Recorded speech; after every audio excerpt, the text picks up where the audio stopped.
Hello gamers, this is Tom Sidener, the Lonely Gamer, and the game we're going to look at today is Treasure Hunter. It's put out by Queen Games and it's designed by Richard Garfield.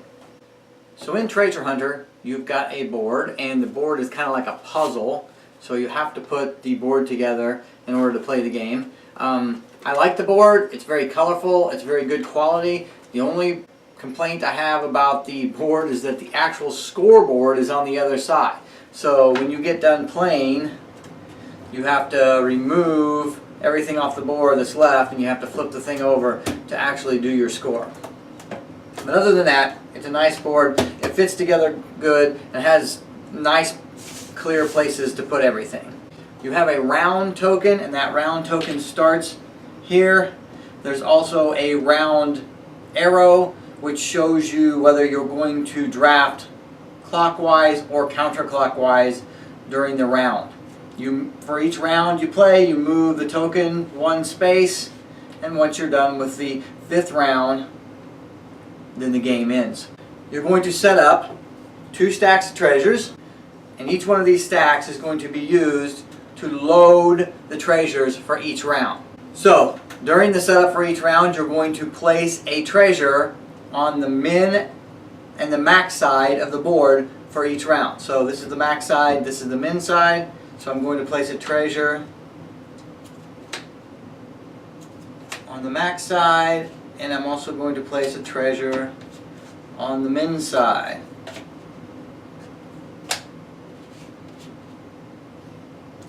For each round, you're also going to place out goblins. So there's goblins who will try to steal your gold. So you're going to place one out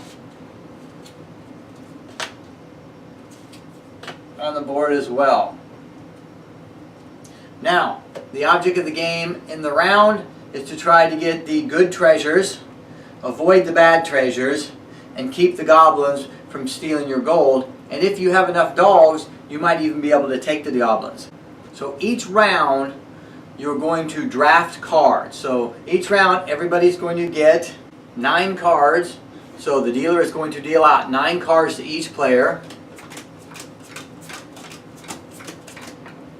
The player is going to look at their cards. They're going to take one of their cards that they want to keep for the round. They're going to lay it down in front of them, and then they're going to pass it either counterclockwise or clockwise, depending on which way the token tells them to pass it on the board. Once everybody has their 9 cards, so you keep going until everybody has 9 cards, and once everybody has their 9 cards, then you start the round of play. So there are 4 different types of treasures in the game. There's a treasure like this, which is just a good treasure, and this will give you 15 points at the end of the game.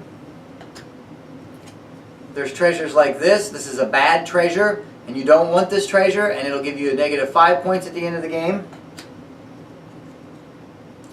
There are yellow action tiles, which will give you gold, but you have to turn them in sometime within the game. If you keep them till the end of the game, they're not worth anything. So this one says that you can get 2 gold for all your green cards this round. So if you played 5 green cards this round and you have this, you might want to turn this in and say, I will take 10 gold, please. And then you have the gray cards, which give you gold at the end of the game based on this condition. And this one says that it will give you 2 gold for every actual treasure token that you have, including this one. So during a round, you're going to play cards, and you have to play all of your colored cards, and you have to play all of your colored cards when you enter the specific color location. So the first thing you do is you go through the Misty Mountains up here, the blue area. Then you go through the green area, which is the forest, and then you go through the lava caves, which is the red area. So the first thing you do on your turn is any cards you have for that location. So let's say we're going through the blue area, then I would have to play all my blue cards. So let's say I had an 11 and that was all I had. Once everybody has played all of their cards, then you have a chance to modify your card by playing other cards that are modifiers. So there are cards that actually add to your total, and there's cards that actually can take away from your total, because sometimes you don't want to have the max If there's a -4 in the max, you may not want that, and you might want to bring your value down. So I'm going to show you some of the different cards that you can get in the game. I think that'll make it simplest. So you have colored cards of different values for each color.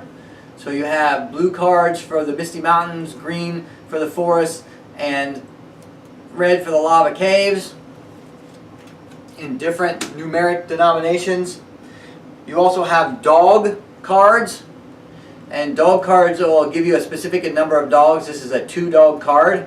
Each goblin has a notation on it on how many dogs it takes to keep them at bay. This one's 2, this one is 3, and this one is 1. At the end of the round, if you have enough dog cards to keep all the goblins at bay, so in this situation we have a 3, a 2, and a 1. If you had 3 dogs, they would keep all 3 of them at bay. If you had 2 dogs, then it would not keep the 3 goblin at bay, and this 3 goblin would steal 1 gold from you at the end of the round. If this goblin steals a gold from you at the end of the round, you put the gold on the goblin. At the end of the round, when all the dogs are totaled up, the person who has the most dogs, as long as they kept all the goblins at bay, actually gets to take all the goblins and all the gold that are on those goblins. So if I had 4 dogs and everybody else had 3 dogs, then I would get to take all these goblins as a trophy at the end of the round. Another thing is, if there's a tie during the game, the dogs all have a numeric value. So the tied players would look at the person who has the highest numeric value of their dog, and that person would be the winner and would take the goblins. There's also a gold round.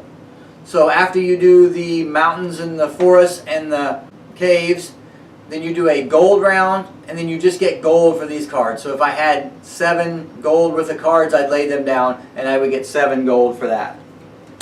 In the deck, each color has a ×2 multiplier card. If you have that, then that will multiply ×2 any cards of that color that you have down on the table. So if I had this card, blue card down the table, and I also had the blue modifier, that would be worth 22 against other people's scores during the round. There's also a scare goblin card. This card can be used during the dog phase or the goblin phase, whatever you want to refer to it as, and this one actually negates all the goblins, but it also says that you cannot take the goblins. So you play this, they can't steal your money, but you can't take the goblins. This is a -2 card. This card will work with any color and will subtract 2 from your total. This is a +4 card. This card will work with any color and will add 4 to your total. This is a Goblin Mercenary card. This card will add 8 to any of your totals, but in order to play this card, you must put one coin on each goblin. So that it's a total of 3 coins, but you put 1 on each goblin. And this will add 8 to any color. This is the negate card, and this card will negate any card. So let's say I had a 1 of blue and a 11 of blue, and I wanted to be the lowest person in that round because I wanted to get the min treasure, then I would take my negate card and play it on my 11 of blue, and then I would have 1. Now keep in mind, in order to take any treasure, you have to have at least 1 card showing in the specific color. If you have no cards in blue, you are not allowed to take any blue treasure. Last but not least, the mule card will allow you to draw 1 card. But you've got to be kind of strategic when you use the mule card. You can use the mule card at the beginning of the round and draw a card, but you may draw a card that you don't want. If you're trying to not have very much in green, let's say you have a 1 of green, and that's the only one you have, and you want the low green treasure, you don't want to draw a card because you could draw an 11 of green, and then you would have to play it. You could play it after the green and draw a card, and then even if you drew a green, you wouldn't have to use it. So you can play the mule card before the round, after the blue, after the green, after the red, after the treasure phase. Keep in mind, you can't go back. So if you played it after the coin phase, then if you drew a coin, you won't get the coin for that. So that's the mule card.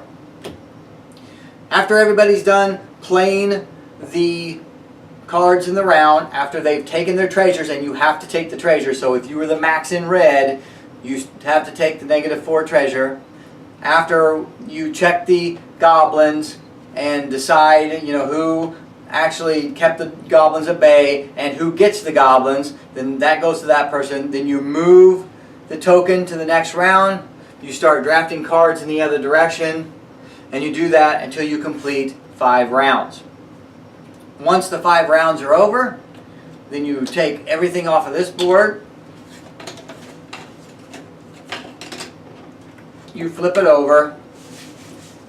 There is a colored token for each person, so you place that on one for each person.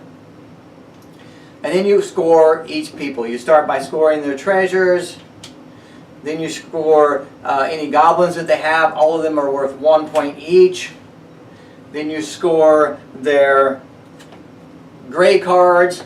So any gray cards. Now remember, any yellow cards that were not used in the game are negated. They don't count. So they actually could keep them and count them as a treasure. So this card would actually give you 2 for this, even though you didn't use it. If you use it during the game, then it gets put back in the box and it doesn't count for your treasure total. And then also, you count up all the gold that you got in the game and you add that to your score. The person with the most score at the end of the game is the winner. And that's it. That's Treasure Hunter. Very fun game. I've played this with my nieces who are in, I think, the 7th grade, and they really liked it. And it's a good game for a family. So that's Treasure Hunter by Queen Games. And this has been The Lonely Gamer. And keep on gaming.